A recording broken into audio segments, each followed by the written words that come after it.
form a volute and hold external and internal parts together.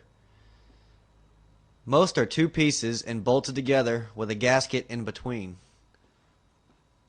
A radial split casing is split perpendicular to the pump shaft, and an axial split casing is split parallel to the shaft. The volute is a gradually widening cavity inside the casing, which serves as a discharge for the pump. The inlet to the valve is commonly referred to as the suction eye. Fluid enters from the center and is spun outward to the volute by the impeller. In order to operate correctly, the inlet line must be primed. The impeller is a set of blades that rotate around the drive shaft, which spins and transfers the fluid from the center to the discharge. The driver can be either an electric motor or steam turbine.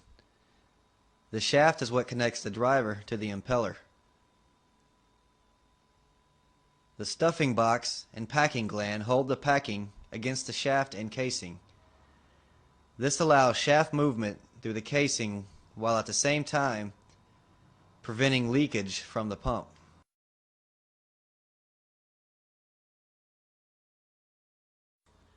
If a pump was said to be horizontal, it means that the shaft is horizontal to the ground.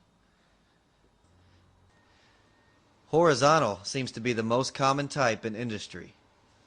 However, vertical pumps are more compact, winterize better, and tend to have lower installation costs.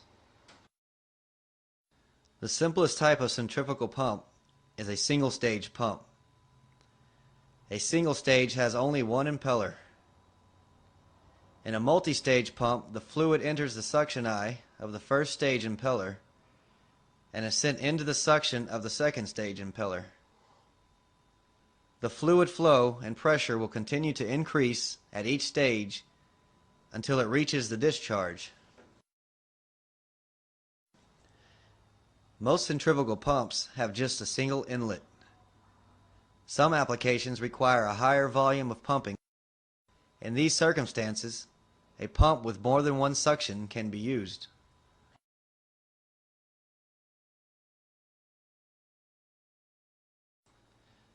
Impellers come in three basic designs. An open impeller has vanes that are only connected to the shaft. It is self-cleaning but has very little structural support. A semi-open impeller has the vanes connected horizontally to a plate on one side for more support. The vanes of a closed impeller are closed in between two plates for maximum support.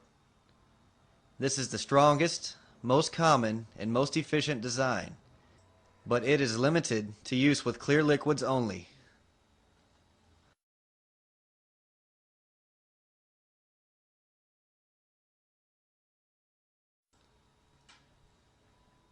Pressure head is a convenient term used in pumping to describe the pressure required to force liquid into a pump. In order to calculate the system, you will need to know the static head on both the suction and the discharge side of the pump.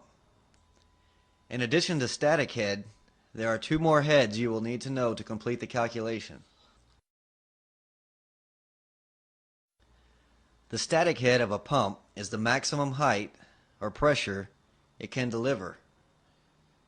Static head is due to gravitational force on a column of fluid. The head caused by resistance in the piping, fittings, and valves is called friction head. Surface pressure head is caused by any pressure that might be acting on the liquid in the tanks, including atmospheric pressure. The total suction head consists of three separate heads.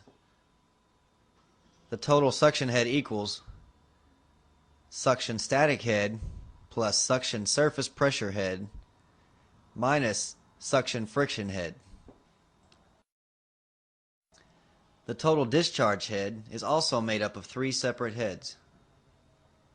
Discharge head equals discharge static head plus discharge surface pressure head plus discharge friction head.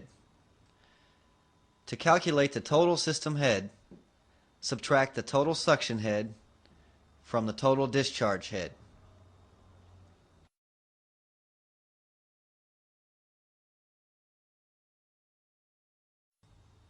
When cavities or air pockets form in the fluid being pumped, it is called cavitation. Cavitation occurs on the suction side of the pump. There are 5 basic causes for this: vaporization, air ingestion, internal recirculation, flow turbulence, and the vein passing syndrome. The effects of cavitation are: the cavities or bubbles will collapse when they pass into higher regions of pressure, causing noise, vibration, and damage to many of the components. You will also experience a loss in capacity. The pump can no longer build the same pressure, and the pump's efficiency drops. Rapid swings in the discharge pressure are one way to recognize cavitation. Another way to recognize cavitation is by sound. Cavitating pumps resemble the noise of steel ball bearings being introduced into the pump. A cavitating pump must be resolved quickly in order to avoid severe damage.